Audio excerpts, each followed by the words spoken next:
हिंद दोस्तों, मैं हूं आनंद प्रकाश और आप देख रहे हैं थिंक फर्स्ट। दोस्तों, आज हम लोग पढ़ने वाले हैं स्टैटिक जीके की पहली क्लास और ये क्लास नंबर फर्स्ट होने वाली है दोस्तों, जिसमें हम लोग पढ़ेंगे भारत के प्रमुख शास्त्रीय नृत्य और भारत के सभी शास्त्रीय नृत्य जो कि इम्पॉर्टेंट है आपके एग्ज़ाम के पॉइंट ऑफ व्यू से हम लोग पढ़ने वाले हैं।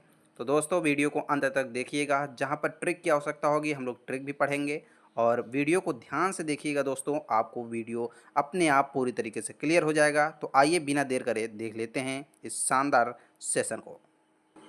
दोस्तों, टॉपिक में आगे बढ़ने से पहले आप लोगों को बता देते हैं कि कौन कौन से हम लोग टॉपिक पढ़ने वाले हैं। तो ये इंपॉर्टेंट जितने भी टॉपिक हैं हम आज कवर करने वाले हैं। जैसे हो गया मोहिनीअट्टम और ओडिशा तक के सारे शास्त्रीय नृत्यों का अध्ययन करेंगे और जहाँ पर ट्रिक की आवश्यकता होगी ट्रिक के साथ और पूरे डिटेल के साथ। दोस्तों, आइए वीडियो को आगे बढ़ाते हैं। सबसे पहले दोस्तों हम लोग अध्ययन करेंगे मोहिनीअट्टम के बारे में। मोहिनीअट्टम जो कि आपका केरल का शास्त्रीय नृत्य है। तो आइए जानते हैं इसके बारे में डिटेल से। सबसे पहले दोस्तों आपके एग्ज़ाम में यही क्वेश्चन पूछा जाता है कि मोहिनीअट्टम जो है वो कहाँ का शास्त्रीय नृत्य है। तो केरल का यह शास्त्रीय नृत्य है।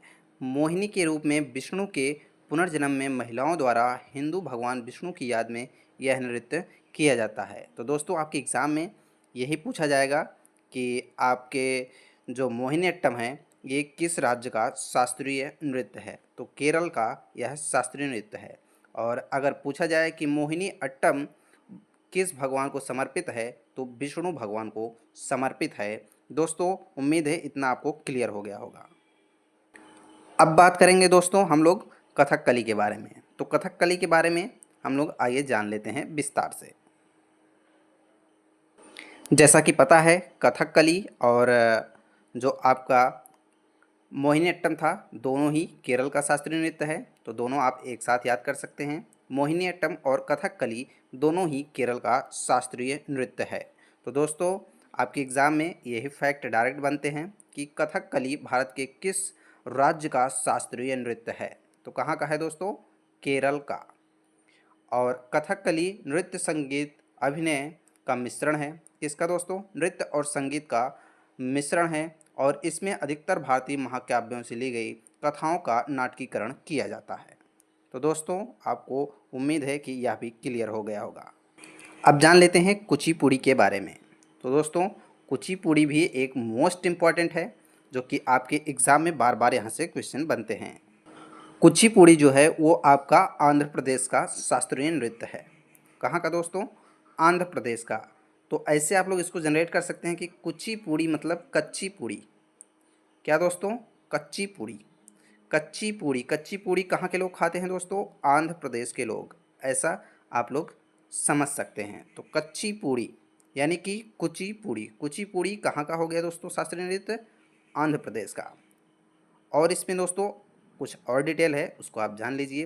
कुचिपुड़ी खास तौर पर भागवत हलु से जुड़ी हुई है जो घुमंतू कलाकारों का एक समूह है जो गांव-गांव घूमकर हिंदू पौराणिक कथाओं पर आधारित नाटक और नृत्य प्रस्तुत करते हैं।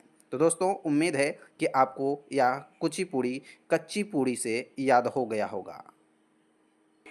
अब आइए जान लेते हैं दोस्तों कथक के बारे में। कथक कथक जैसे कि आप लोग समझ पा रहे हैं कथक कथक यानी कि कथा मान लीजिए। और कथा सबसे ज़्यादा कहाँ होती है दोस्तों?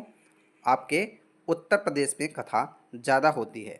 तो ऐसे ही आप लोग जनरेट कर लीजिए कि कथक कहाँ का शास्त्रीय नृत्य है? उत्तर प्रदेश का शास्त्रीय नृत्य है। तो दोस्तों आप लोगों को क्लियर हो गया होगा कि कथा कहाँ पे ज़्यादा होती है दोस्तों? कथा सबसे ज़्यादा उत्तर प्रदेश में की जाती है। तो दोस्तों यहाँ से आप लोग इसको जनरेट कर सकते हैं और याद कर सकते हैं कि कथक भारत के किस राज्य का शास्त्रीय नृत्य है। तो यह उत्तर प्रदेश का एक शास्त्रीय नृत्य है। और दोस्तों इससे एक और इम्पॉर्टेंट क्वेश्चन बनता है जिसको आप लोगों को याद कर लेना है कि आपके एग्ज़ाम में पूछेगा कि कथक शास्त्रीय नृत्य से संबंधित कौन से व्यक्ति हैं। तो आपके एग्ज़ाम में ऑप्शन में आएगा पंडित बिरजू महाराज। तो यही आपका राइट उत्तर हो जाएगा। पंडित बिरजू महाराज वह भारत में कथक नृत्य के प्रतिपादक थे यानी कि कथक कला की खोज पंडित बिरजू महाराज जी ने ही की थी।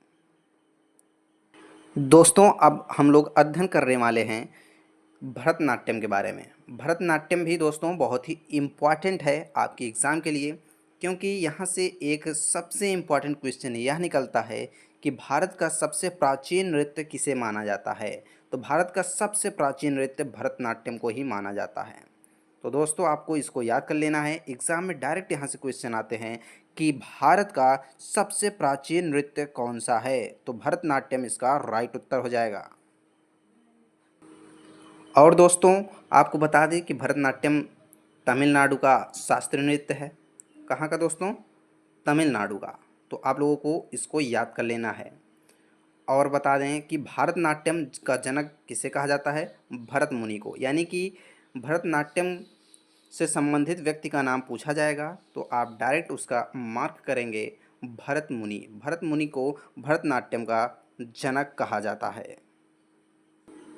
दोस्तों अब बात करेंगे हम लोग ओडिसी शास्त्रीय नृत्य के बारे में। तो ओडिसी जो शास्त्रीय नृत्य है यह आपका ओडिशा का ही है, क्योंकि यहाँ पे आप लोग ओ से ही जनरेट कर पा रहे होंगे, क्योंकि ओडिसी इसका नाम है और इसका शास्त्रीय नृत्य भी ओडिसी है। मतलब यह शास्त्रीय नृत्य किस राज्य का हो गया दोस्तों?